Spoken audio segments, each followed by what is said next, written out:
Jason Klamm here, Comedy on Vinyl podcast this week. Dean Haglund is with me. Thank you so much for being here. Thank you, Jason. Great to be here. Comedy on Vinyl. That's right. I emailed you out of the blue. Yes, you did. Almost a year ago? Yeah, about a year ago. This is typical. Is it? Some people it's taken 2 or 3 years, just because that's how it goes. I don't want to feel bad. No, you should not feel bad. Okay. It's okay. But I think that, obviously, I'm a fan of yours, but you intrigued me more than anybody ever has by telling me that there's a Swedish group that has covered a George Carlin bit. That blew my mind. Wasn't that amazing? Yeah. So, how did that come about? Well, I didn't collect music albums as a kid. I collected comedy albums. Yeah. And George Carlin Class Clown was one of my first ones. I got a garage sale, 25 cents. Oh, so good. I know. And it was in great shape, and so I played that forever and had it sort of memorized. Yeah. Then my cousin, who lives in Stockholm, I guess got to be 5-6 years later, and somehow I said, I'm going to be a comedian when I grow up. And so he sent the big top-selling Swedish comedy album, it's Warning Kids Playing, basically. Yes, I saw that. Okay, yeah. And it was I didn't know it at the time. The cover of it, there's 2 guys in a massive food fight. And it's fully staged in the 1970s, like goofy. And I thought, this is funny. And so I play it not knowing a speck of Swedish. Right. But you hear like, the bird, and a big crowd laughs. And you're like, I wonder what he said. That was so hilarious.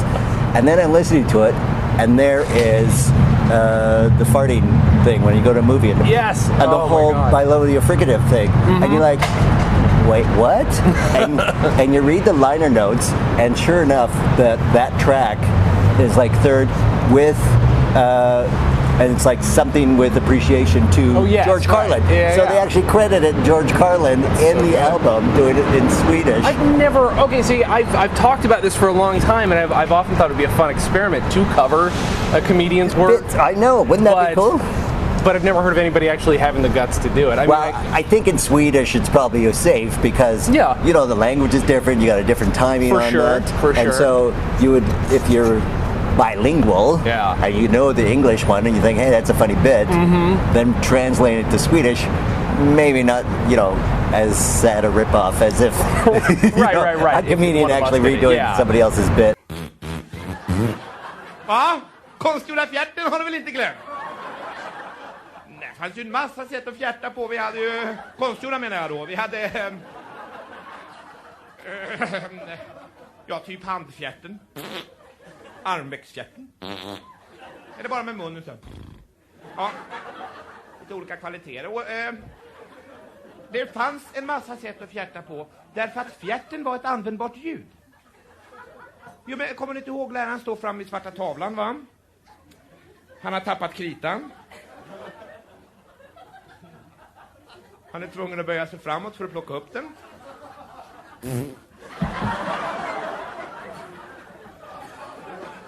Han blir lite spakare då. Det blir lite lugnare på lektionerna. Han är nämligen inte riktigt säker.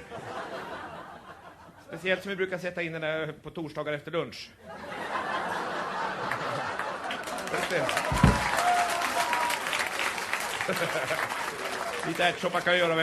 So I guess then from listening to it the first time you listened to it, not knowing what the hell you were listening to, so it didn't really match up rhythmically, did it? Like, did it feel? It did. It did. That was the weird thing. That it went faster. Okay. But it did have the same timing beats to it. Interesting. And then from that you can learn timing, of course, because you're separated from the language, from the words. You're just hearing the timing, and so that was like such a valuable lesson. So I started looking for other foreign comedy albums. Yeah. I don't think I got one in German recently. And they're a German comedy group that did a Star Trek parody and a Western parody, and their movies, and then they had a comedy album out. So they're like a comedy group. Yeah. But German language again, the verbs are at the end. Right. It's sort of like, I went to the store with is. I'm not sure what that is, how that timing works out. So I listened to that. That's pretty funny as movies go, but that's my only 2 foreign comedy albums. So good. I know, right? So do you remember the first comedy album you ever heard? I ever heard. Yeah. Yeah. You know, my dad had, oh my God, what was that guy? And he did the Dragnet parody for St. George. Oh, shit. And I saw him at the Magic Castle, for crying out loud, Really? live doing all his bits. My God. And I can't remember his name. This is the part where everybody who listens to the podcast gets pissed at me because they're like, No. Jason, aren't you an expert? No. Right. And he went on to do commercials and had hilarious stories at the Magic Castle. Like, he lived in Pasadena.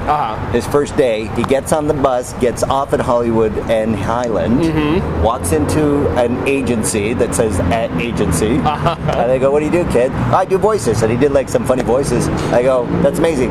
They call Warner Brothers. They drive him down to Warner Brothers. He goes right into the studio that they do Bugs Bunny in, and there's like one of the producers that works under Chuck Jones. I go, "What do you got, kid?" And he does all these funny voices. I go, "Wow, that's amazing." And then they say, "Listen, I'm not suggesting you just fell off the bus, but where you been?"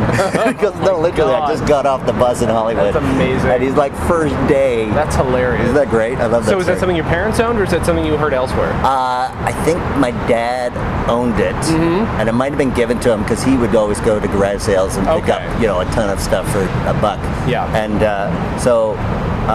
and at the same time in Canada, the FM station started playing Sunday morning just comedy excerpts. Oh, it's so good. Yeah. So they were doing like all these albums from the National Lampoon Radio Hour and early the improv group that the 60s radical improv group, that the name of which I can't remember.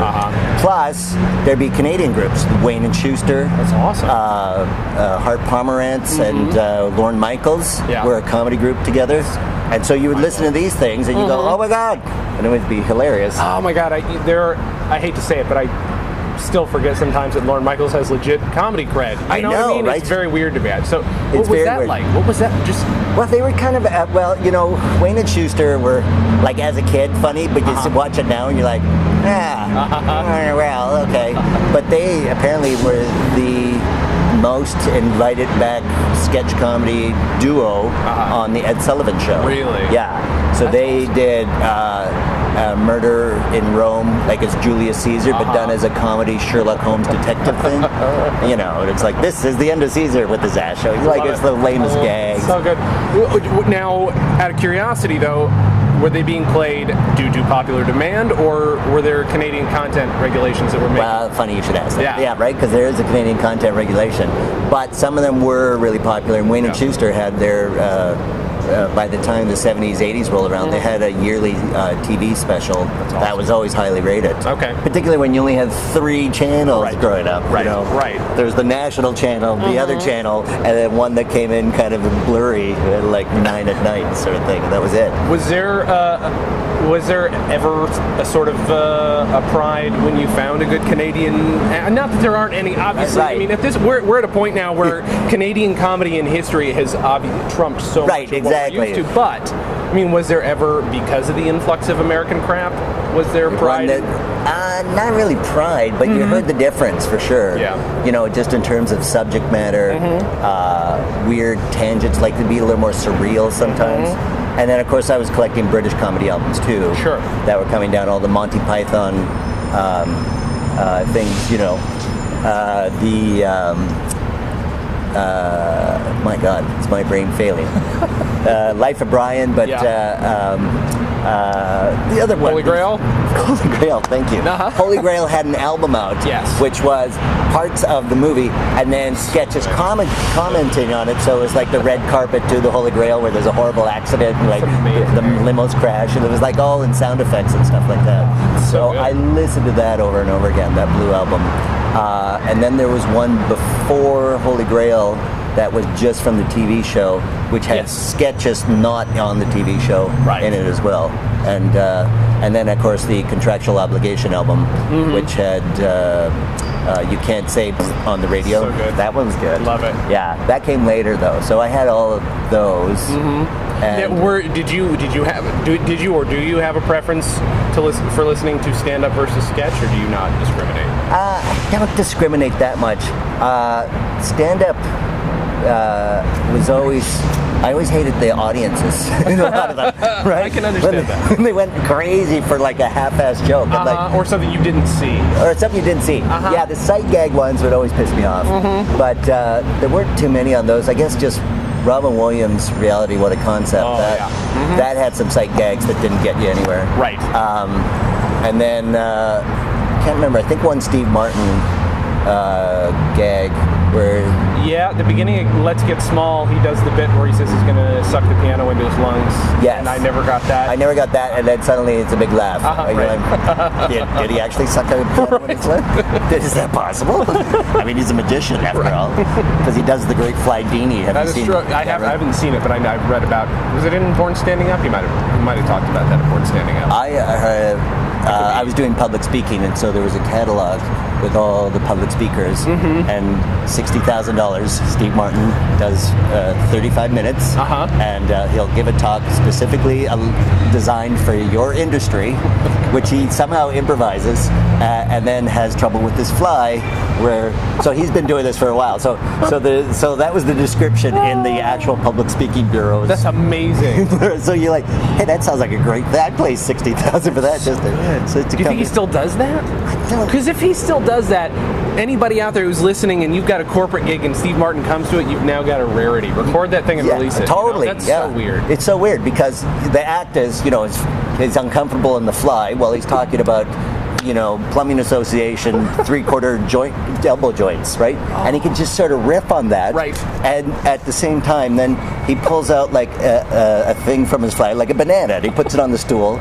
And then by the end of his talk, on the stool is a blender that is somehow plugged in, and all the fruit that he's taken out of his pants, he's made himself a smoothie and had a drink around 20 minutes. Oh my God. And then there's a live goldfish bowl that he pulls out of his pants. Oh my So God. all of that stuff is somehow in his pants, and then it's all on the stool. And by this time, everybody's in hysterics, but he's still talking about 3/4 inch elbow plumbing, elbow point joints. I don't know how he does that. Can you imagine being to that point in your career where you've done everything and now you're like, I'll take corporate money, but I'm going to do whatever. I'm going to practically just stare at you for. But I mean, that's a great bit, though. You know what I mean? It's a great bit. To the stretching is the bit itself. Right, exactly. So good. But Frank Sinatra did the same thing. Sure, He that's did true. weddings at the end of it. And funny. I was in New York and I met a guy who was at a wedding in Long Island, up in the Hamptons. And Frank Sinatra, they were all excited.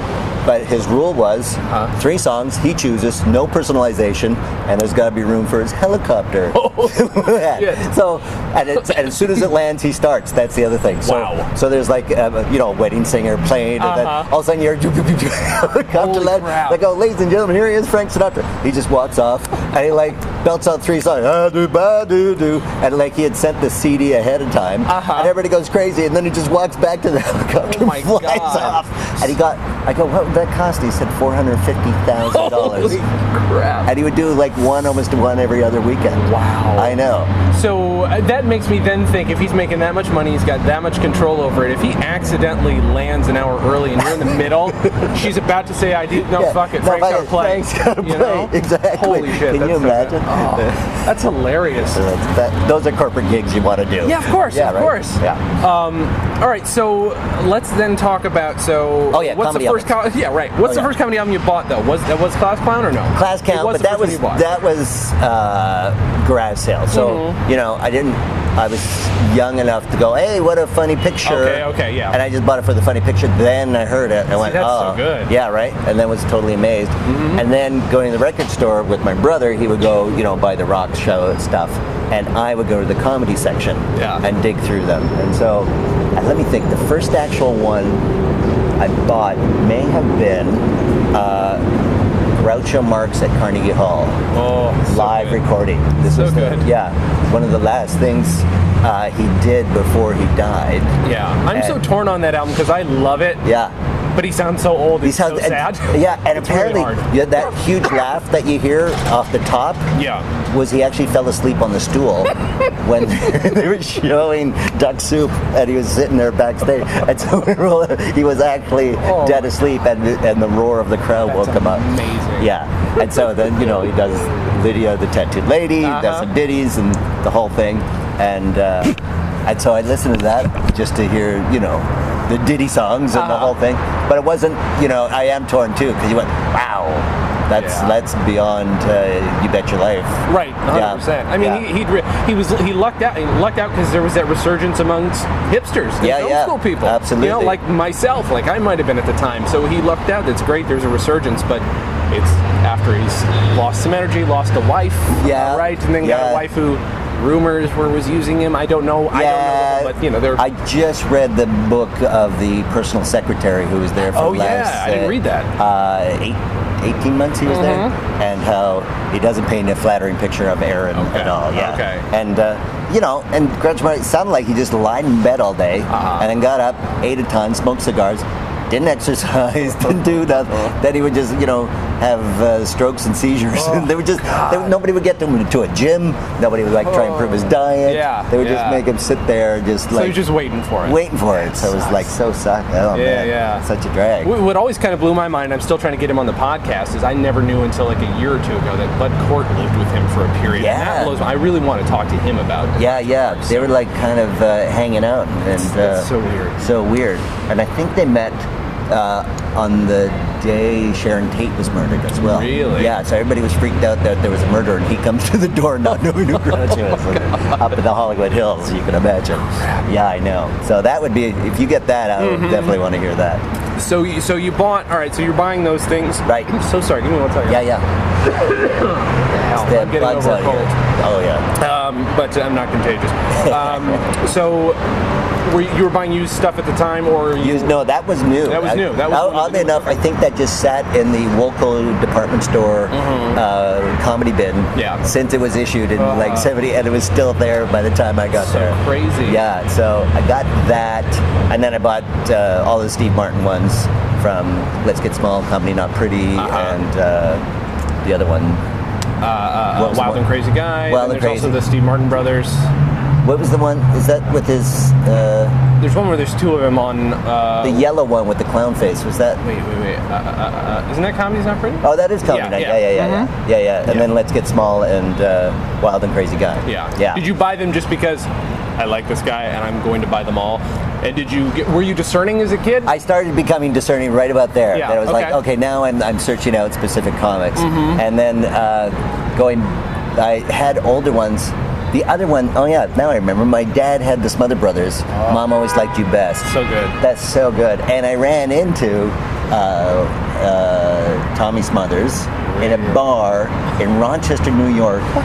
Yeah, I was doing stand-up, and it was me and the opening act who I just met, and he does this bit with, he picks out audience members, and he goes, hey, look, and he'll, sort of identify it as a star, and, who's and he's pretty good at it, right? So we're sitting at the bar, he goes, hey, look, Tommy Smother. I go, dude, that is Tommy Smother. They're performing in town this week. He's like, what? I go, Tommy, hey, big fan. And so we bought him a drink, and he chatted. Oh, my God. And it turns out, I said I had that album as a kid. He goes, yeah, we improvised that whole album. And then they had to get the tapes and learn their show from the one improvised thing that they did. Oh my God. The whole thing, they just sort of riffed without an idea what the hell they were going to do. Wow. Yeah, so it was a one-time improv that they went back and learned. Holy shit. I know. Can you imagine? That's some of my, when I started the podcast, there were a few things that stood out. Weird Al was always one of them, and Cheech and Chong, just because I became friends with my best friend over those two. Right. But then the Smothers Brothers were the next. Smothers Brothers and Carlin, I think I own 4 or 5 copies on accident of some of their albums. Is that right? Yeah, because I'm like, I don't think I own this one. Cool. This is only $1. I know, because they changed the art. That's also happened. Yeah. Yeah. Is that the only one you had? Only Smothers Brothers, or did you buy more? No, I think that was the only one I had of that, because I think they reissued with a different picture on it. Okay, yep. And I almost got suckered. I read the line and went, wait a sec, it's the same crap I already got. So I was weary on that one. Yeah. And then, of course, Cheech and Chong. I was working in in the prairies of Canada, there is gravel pits where they dig up gravel for aggregate on the roads, and they sometimes hit an artesian well. And the one near us, about 2 miles away, was turned into an actual beach resort. Really? So you go swimming hole, and then my family ran the concession stand and the pinball games and stuff like that. And that summer, Cheech and Chong came out with their album, and the guys who were also working, like the custodial staff, were playing it non-stop and laughing their head off and getting high as kites. Of course. Yeah, hilarious. That was I never had to buy that album because by the end of the summer I had it memorized. Of course. Yeah, exactly. Of course you did. And then Cheech and Chong, and then I guess right after that, Reality, What a Concept. The biggest one was the 2-album Woody Allen stand-up. Yes. Yeah. That one was such a massive influence because by that time I went, oh wait, I think I'm going to do stand-up as a career thing. Right. And so I just listened to that non-stop. Did you know of him as a stand-up at all at that point, or you just knew him from his movies? I knew him from his movies, but I had seen, they did a special on the history of Ed Sullivan, perhaps? Okay. Or maybe it was a Canadian TV show called, not Tommy Hunter, it was another guy. Tommy Hunter was a country singer who I guest on. But Woody Allen came and did a Canadian television appearance, and they showed it there. And it was like, oh, wait a sec, I got to get that. And so hearing that then, but it's so funny because when you listen to the album, he sounds way cooler. Like it's like 100% he does. Yeah, and you don't think he's doing these ticks and all of those little like bodily jerk things and stuff like that. Yeah. If you're just listening to him, he sounds so confident with his material, and then when you actually see him with all the physicality, to me it actually took away from it. I can see that, you know, and when I now that you're saying that, the first time I heard it was during the days when I didn't have a soul or conscience and was downloading all the comedy I could because I could, right? So I downloaded one of the 2 albums that is made up of, and and now that you're saying that, I remember listening to, like, my favorite bit on probably anything he's ever done is the bit about the moose. Yes, and it's just a classic old joke, right? Yeah. But and it's perfect. But you don't, like you're saying, he just sounds like a guy who's just got perfect timing and rattling off that, and the Bullet in the Bible jokers, my 2 favorites. But that's so funny that would kind of totally changes everything. But nobody was doing that, I guess. So, well, he was such a writer, you know, because he was writing on the shows, and submitting jokes as a 16-year-old to the New York Times and getting them published. Did you know that? Yeah, didn't know that. Just mailing jokes in and like, what 16-year-old does that and get them out like that? Here's some hilarious things I thought of. Just mail them off. Wow. So he was like a writer, and he had that discipline of writing 4 hours every day from the age of 16, theoretically. So you would think that would start paying off, but he did have the neuroses of stage fright and all that sort of thing. For sure. So, according to his whatever biography I forgot I read, but his first year was like he was so scared shitless that when you hear that album, his material and everything is so confident, but he probably still has anxiety about being in front of a crowd. I love that album. But I was off to college. Here's my hilarious story. And so I had to have this album while I was in college. Like, it was so important to me. And so... Had you started stand-up at this point yet? I had done a couple of things in theater, like in theater school. Okay. But I was not old enough to be in the bars yet before I went off. Of course, So you had to be 18 to get... So I actually lied my way into one to do, like, in this really rough part of Winnipeg to get into, like, because they had an open mic. And... there was like only 3 people there, and 2 of them were like punching each other, and so the band hadn't started yet, and so I got there way too early, and I just left. So no, I hadn't started stand-up yet. But going off to university in Vancouver, I thought, I'm gonna just record this album off my sister's LP player, and then it plugs into this cassette thing, and so I just plugged it in and let it go, and then we went out for dinner. So I thought, I'll just rewind it to the part. Sure. Well, lousy album or lousy record player started skipping, and it was like, it's the one bit. Oh, on my honeymoon, Oh, you would have loved me. I had my muscle oiled, my water skis on, and in the boat in front of me, my wife rowing frantically. That's right. And just as that laughter starts, it's like you hear one girl go, huh? The record starts skipping, and it skips for the entire time we're out for dinner. So basically, I get 8 minutes of Woody Allen, and then 25 minutes of it skipping, rowing frantically, rowing frantically, and it went on for 25 minutes. And it was so hypnotic that I actually used it in a performance art piece later. It was called Rowing Frantically, and I just let that play in a loop and did this physical thing that everybody thought That's was great. amazing. So did you, starting at the beginning of the joke, you did it, and people thought that was going to be the soundtrack of what you're doing? I thought it was going to be the soundtrack. And I'm doing it like a stand-up, but I'm not mouthing the words. Okay. Right? Okay. But I'm just like standing like I'm about to do stand-up, Right. and then it plays Woody Allen's stand-up bit, and then it gets a laugh, but then it starts looping, and then from there, it's like I go into this dreamscape of my own mental anxiety. Yeah. That's it was totally awesome. I wish I still had that cassette, actually, because now, how would I get that record to skip for 25 minutes? Right. I wouldn't do it. That's so good. I know. It's so and funny. that's something that's completely native to that medium only. Right. Had it been on a tape, it just would have been eaten. It wouldn't have. Nothing would have happened. Right. CD. They would just scratch it. It would skip over to whatever the next bit is. Exactly right. But this way, it just So kept good. going. You're like, wow, how was that? And it really, after 25 minutes, I don't think I ever got to the end of the 25 minutes. I just know from the number that when it finally finished, 25 minutes was up. But I had listened. I think my record was 18 minutes. Okay, yeah. Of just hearing it skip over and over again.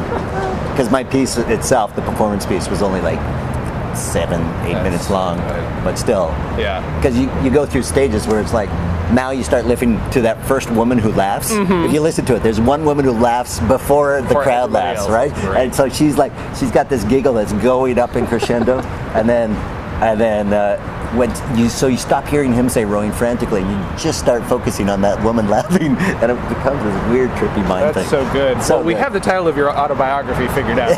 Rowing frantically. That has to happen. All right. So once you've started stand-up, does it end? Are you still collecting now?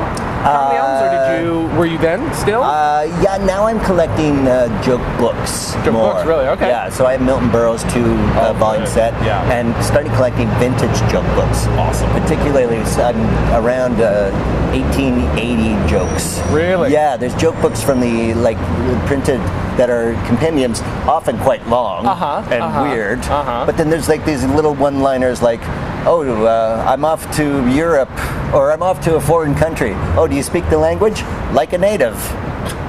What? Is that the joke? I'm not sure if that. What? That's kind of mind-blowing. I know. Half of them got to be racist too, though. Well, yeah. So you can sort of Just wanted see. to make sure. Yeah. But some of it's weirdly racist. Like, the Lithuanians are. What?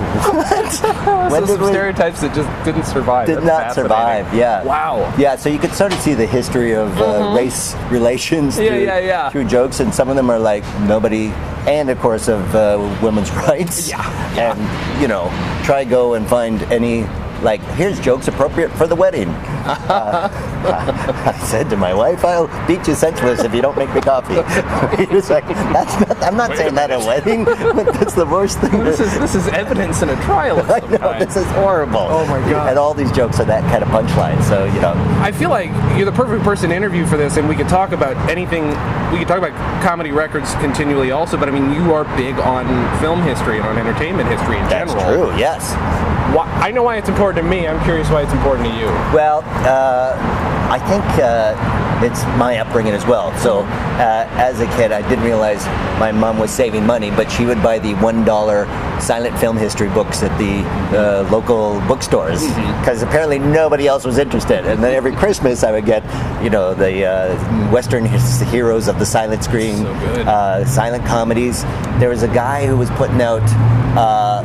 he would just do screen grabs every 15 seconds of silent films, and like a Frankenstein, and then Laurel and Hardy, in a Fine Mess, so you could like sort of follow along the movie if you hadn't seen it. So a lot of these movies I had not seen, but only know them from the stills. Awesome. And then when you watch it, you go, oh yeah, well this happens, and then that gag, and then like the piano carriers, the piano movers. Yeah. That one was shown in like stills, and then I finally saw it on the big screen at an art gallery. It was like so mind-blowing.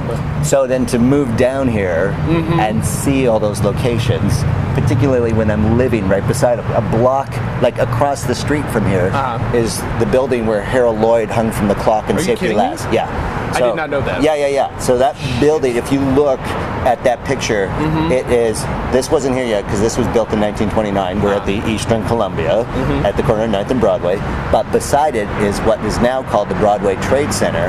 At the time was the Hamburger department store built in 1908. That is clearly visible behind every shot of Harold Lloyd hanging from that clock. So that he filmed at Broadway and 9th at what is now the Sparkle Factory. And he built it so the clock was actually facing away from the street. Yeah. And so if he fell, he just fell on the roof. Sure. And then the camera was over the skylight of the elevator shaft, shooting across. Because otherwise, if you shot it on that side of the street, you'd have to swing out one of those 1927 cameras, which were 300 pounds, right? And it had like a giant wood case and all that sort of thing. So they had to like fake it so that you built these fake fronts on the roof that would just, face the other way. Yeah. And then that way you get the whole angle of Broadway up the street. Have you ever gotten up on top of the building? Can you? You can. I've asked, but they thought I was a little weird. Okay. Sure. Yeah. But I thought if I'm going to do that, then I would want to rebuild the set. Of course you would. So it'd be like, so I'm like getting that's my next Kickstarter campaign, just to redo shot for shot, Safety Last in modern day, finding all the original buildings in downtown LA. Amazing. Wouldn't that be funny? Do you still get chills when you see a set, something that was a set or something? Yeah. Oh, for sure. And there's a couple of really great websites that go around and show you, how it looked and what was there. And I still watching old movies now on TCM, Silent Sundays. Whole different thing, because now I'll pause it and then try identify the streets and like all the things, because it's still so phenomenal. There's still 8 original Broadway houses right on this one street.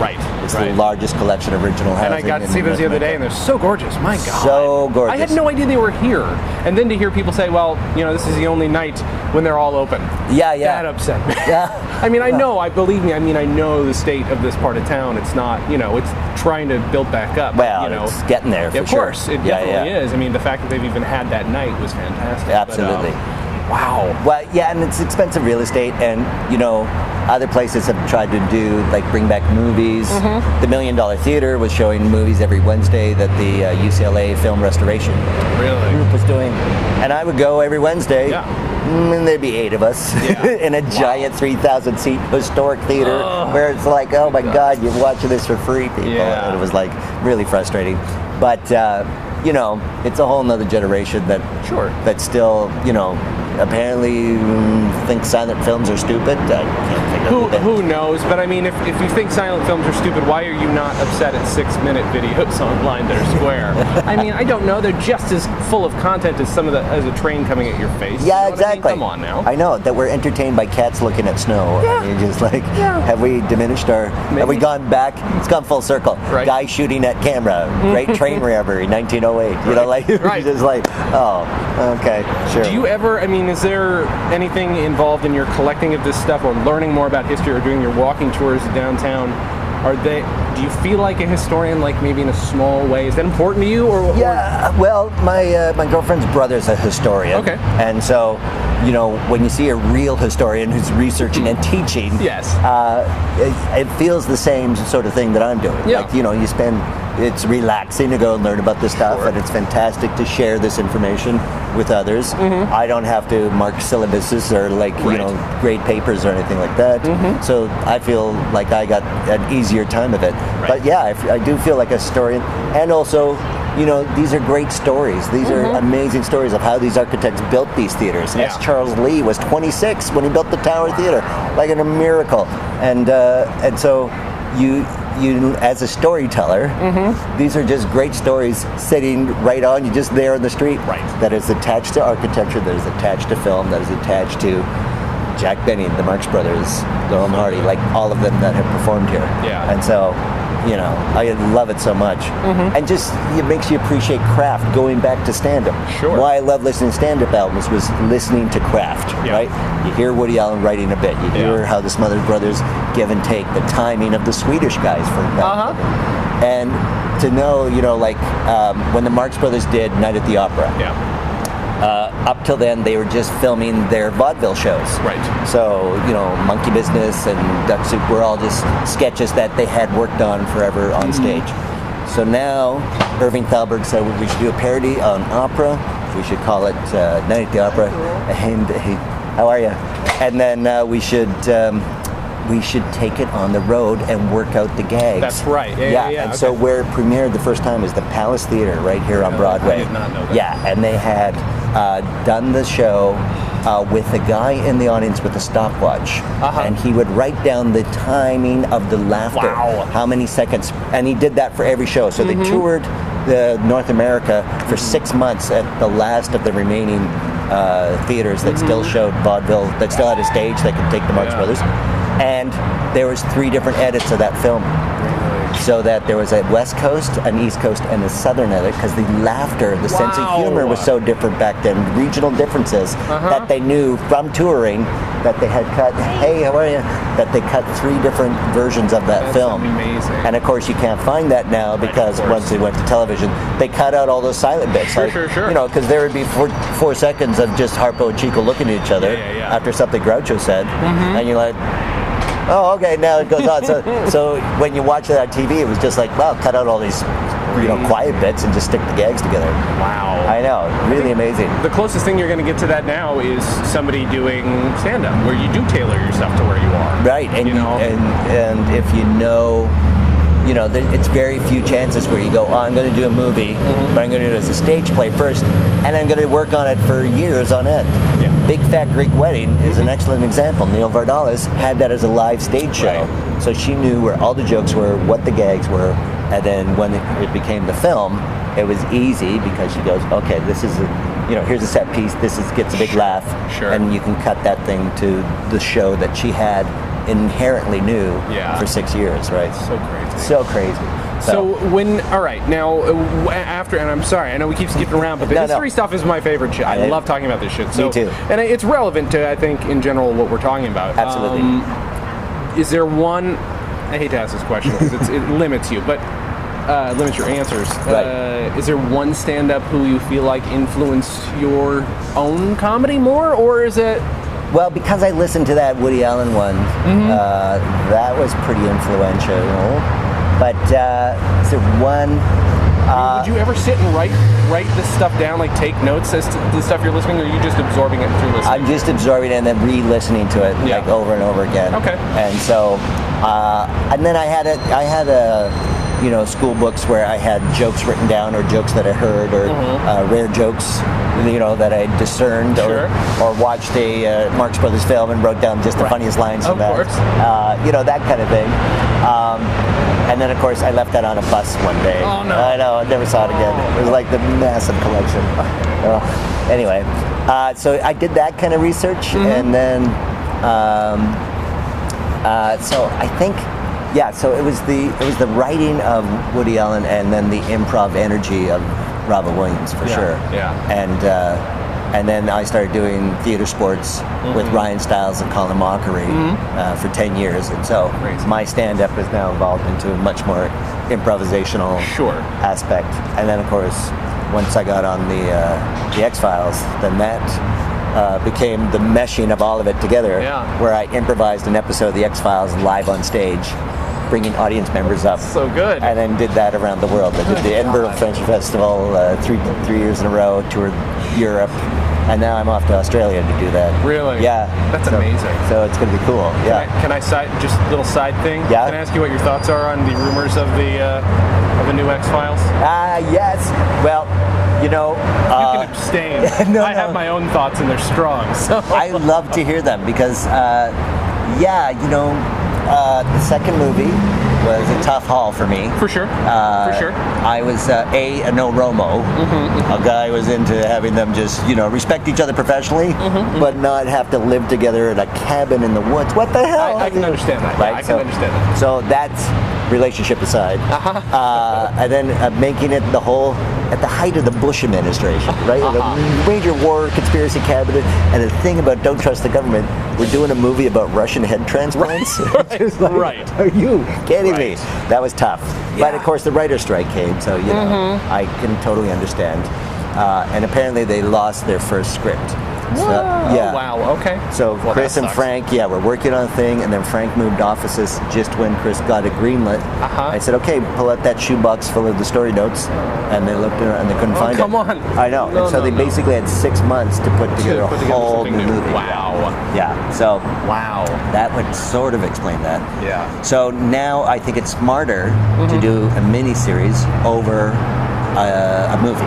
Sure. Because a movie's a standalone. Miniseries you can explore different standalones. Plus, you can have a larger story arc. Right. You can let things evolve and develop and change your timing and pacing. Right. Because some X-File episodes, are rapid, and some were slow and brooding and stuff like that. I can see a miniseries working as long as my only concern was. I don't think they would be stupid enough to reboot something that has that. I hope to God.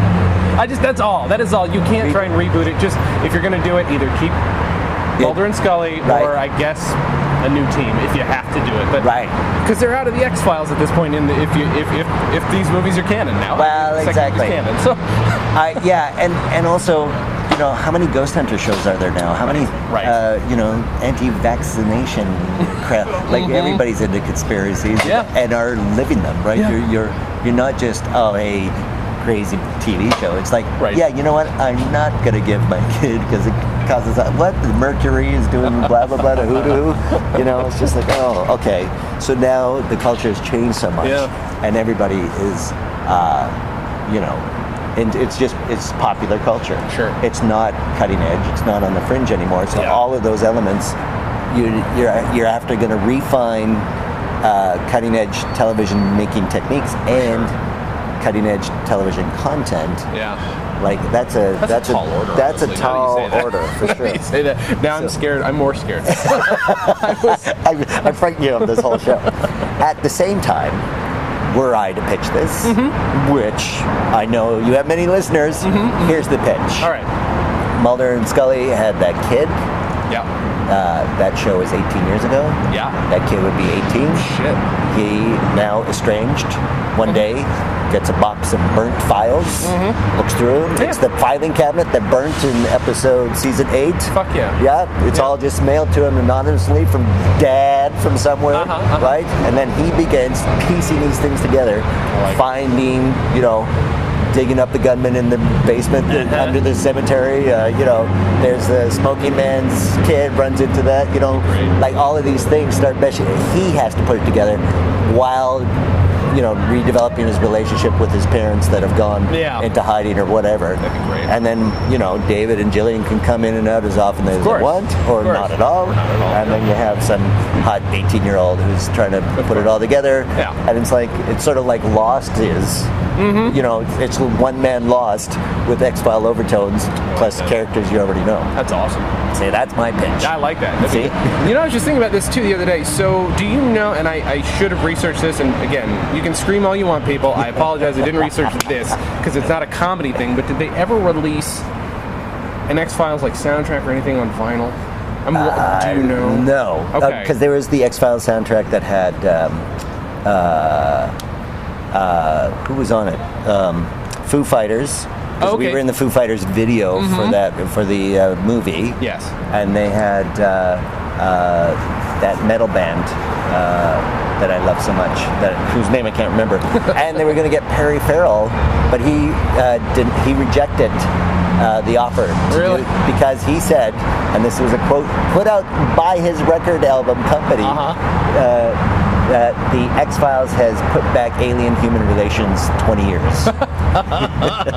Holy crap. And he was serious about it, too. Amazing. Yeah, he was such a believer. And he thought that by popularizing alien-human thing and making that, you allowed it to be diminished because if anybody actually has an encounter of any sort, you can just go, you watch X-Files, and just diminish and blow them off, right? All right. So he disliked that I refused to participate in the album. Isn't that great? But I just have the CD of it. I don't have any. I never had. I was wondering. I couldn't remember because it was just at the time when vinyl was going bye-bye. Yes. And before it was being reissued for comebacks now. For sure. Yeah. So when the X-Files started, I mean, did you, again, when do you know when the last time you bought a comedy album? I mean, were you still buying comedy at the point? Because, I mean, yeah, well, no, at that point. Big job. Yeah. I would buy the CDs from my opening acts and stuff like that. Yeah. That's awesome. So I have a lot of those, and some of them are pretty funny. Graham Elwood's one. Great, yeah. I love that one. And so at that point, I switched to CDs and supporting. And everybody, once your laptop can burn a CD, of course, you record your act and you just sell it afterwards for $5. Absolutely, yeah. And that was your beer money sort of thing. So I think those were the ones I was collecting serendipitously just to figure out, have a memory of some of the opening acts, because I never, my agent in New York would just go, okay, you're at this club, and then I fly in, and then there'd be a guy who would be opening for me that I'd never seen before. And we have a great week. That's awesome. I mean, that's its own thing. I mean, I had a whole episode with a nice gentleman named Jeff Abraham, who's a PR guy who collects the vinyl version of that. Is that right? Only local stuff usually. Like he's got I lied. He's got about 5,000 records, comedy records. Wow! And a lot of them are stuff for comedians who are local only, who didn't go anywhere. Who I guess does it still happen like that? Yeah, you could stay local and just have a good living. I mean, that blows my mind. San Francisco guys, there's Canadian guys that do very well that you never hear of down here. Right. And of course. You go, even Kansas City has like Stanford and Sons. They used to have quite a comedy circuit. Okay. Yeah. And there were like guys there that never traveled. I mean, now with the internet, obviously, it's this is a tired thing to say, but you can get your stuff to everybody. Yeah.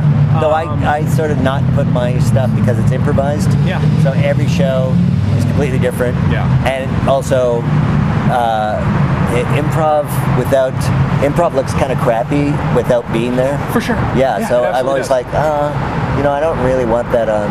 I see. Because it looks like you're just fucking around with some stranger, right? As opposed to building a whole X-Files episode and making a group think happen, and the energy of the whole audience and stuff. So really at this point, is it trite to say that what you're doing is turned into performance art more than anything? I know it makes you sound like a hipster. It's a pretentious bastard. Exactly. I know. I don't want you to sound that way, but it's not traditional stand-up, and it's not just improv either. It's its own thing. It's its own thing. I guess so. I never thought to market it like that. Sure. But now I might. There you go. There you go. I was planning. I have Anime Pro 10 now. My animation software. I was going to take audio from my old improv and then animate it. Really? Yeah. So then awesome. So then it'd be like how I would see it, and like that's cool. And there'd be these scenes, and then so that way it removes you from the guy just fucking around, and you can actually direct it into like how the shots would look and stuff like that. So that's next after my graphic novel's finished. I love it. That's good. Yeah.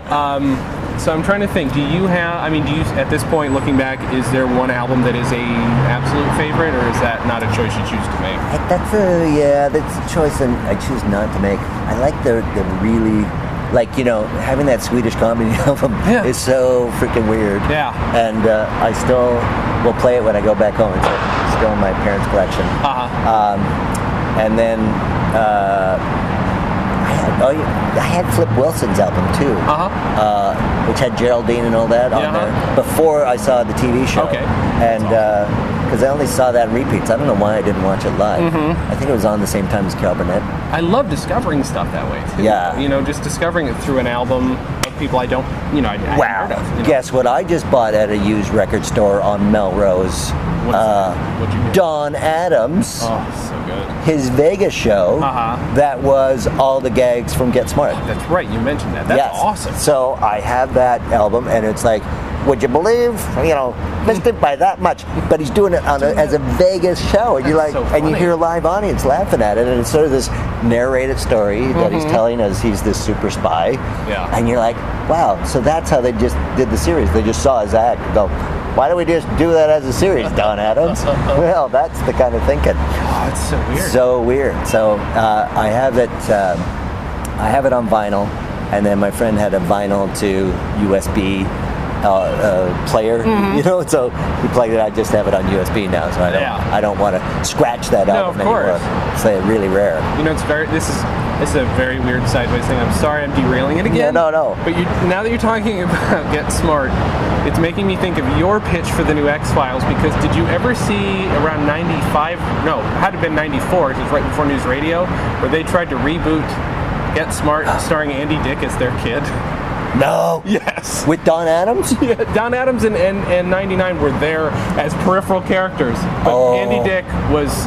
And Andy Dick is brilliant at it. It's not good, but Andy Dick is great at it because he's a great physical comedian. 94. It had to have been around 94 because News Radio was the next year. And it was after Nude Bomb, the movie, right? Right, it had to have been, Yeah, because that was 84 or 2 or something like that. So they were trying to redo, How many episodes that last? I think there was only the TV movie / pilot. That's all I saw. Because I had to see it, because I knew that stuff when I was tiny. I'm like, this is going to be great. Yeah. Who's this Andy Dick guy? And I'm like, he's really funny. And I probably would have loved it, because I was 14 at the time and I wouldn't have had any taste. But I do, my memories of it are fun, but now that I think about it, the idea of it sounds horrible. It sounds horrible, It sounds like the really bad version of, it's just very funny that it's very similar to your X-Files idea, which at least would be awesome, right? And action-packed and sexy, you know. Well, see, I'm just saying, I pitch them as I see them, wow, now I'm gonna have to look that up. Yeah, I haven't watched it. I gotta see. It's got to be on YouTube. I hope it's on YouTube. I hope so, man. Yeah. Wow,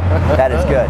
Because Andy Dick did the that sketch comedy show that I actually saw. They played it in real time with Ben Stiller, Kirk, and Janine Garofalo, and that was like a massively popular show in Canada. Right. Okay. And apparently nobody watched it down here. No, they didn't. It fell apart here for no reason. For no reason. The sketches were great. The characters are hilarious.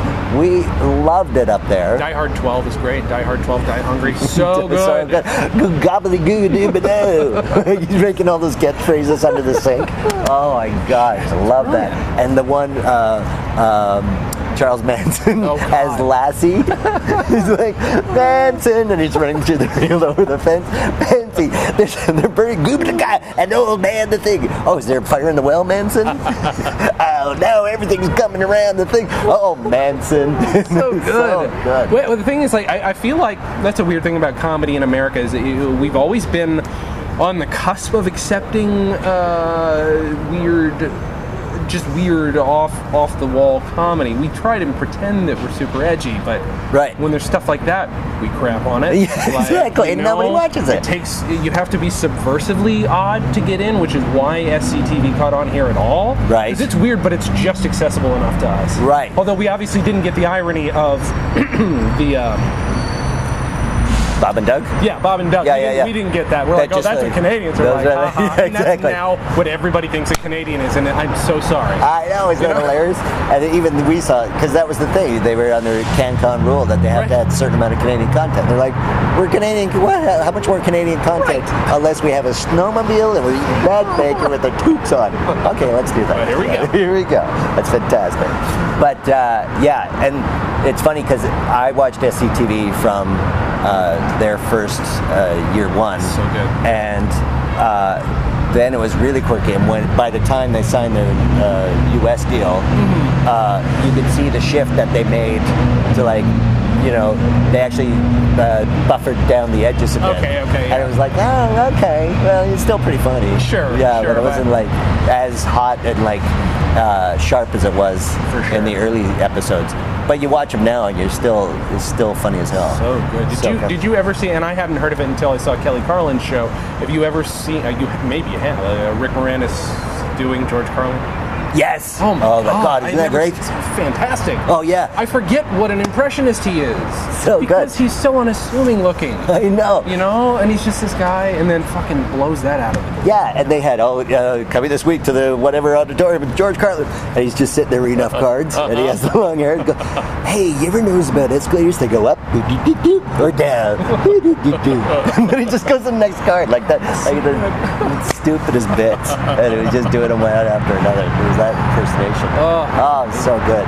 And his Perry Como, Mr. Relaxation. Do you remember that one?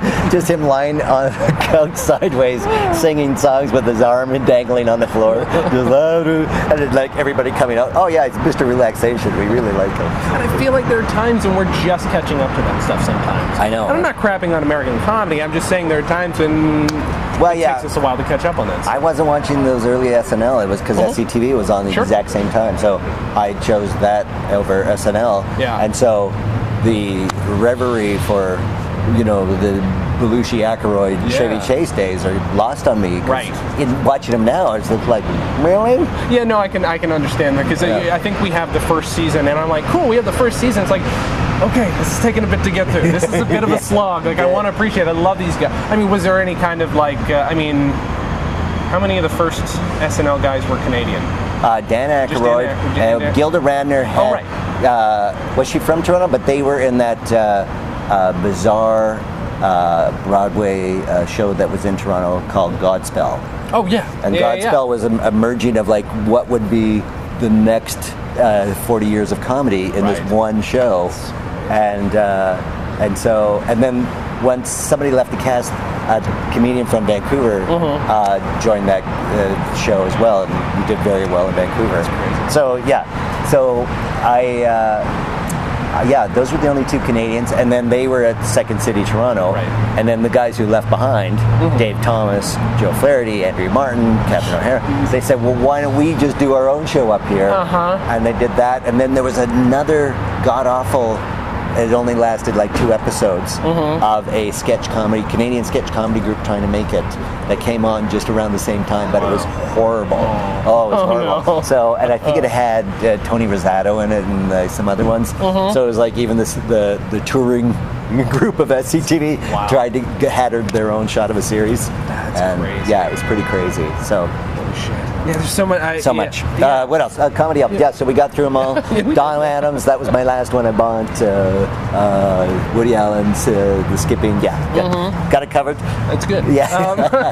All right, so before we go, let's plug anything that you want to plug. Sure. Podcast, Twitter, etc. Right. I have a weekly podcast, Chill Pack Hollywood Hour, where we talk about celebrity deaths, movie news, school closings, whatever.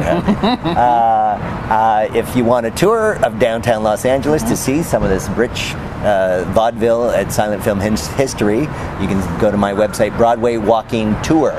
No S on that one. Otherwise, you get the New York one. So Broadway Walking Tour, and or you can just email me directly at dean@deanhaglund.com.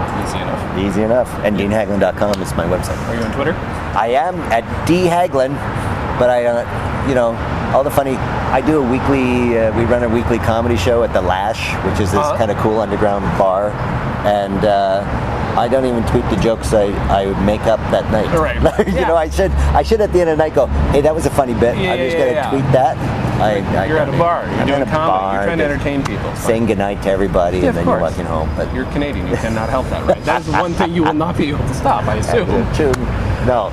In fact, the joke that we did that Steve Benequist, who's my co-host, couldn't believe is when you find a penny on the street, you pick it up, and he said you keep it. And in Canada, you give it to someone else to get good luck. I like that. Right? I like that better. Right. All right, everybody, listen to the Canadian. Give the street pennies to other people. Yeah, why not? That's what I say. You're never going to use it. Thank you so much for doing this. Thank you. This has been awesome. Pleasure. This has been amazingly fun, and your dogs are wonderful. Yes. They've just been staring at looking for rats to run by the waterfall. So, and I hope the background traffic wasn't... Nah, it wasn't that bad. It adds ambiance, you know what I'm saying? Yeah, absolutely. Thank you guys for listening. Thank you. As always, have a good thing.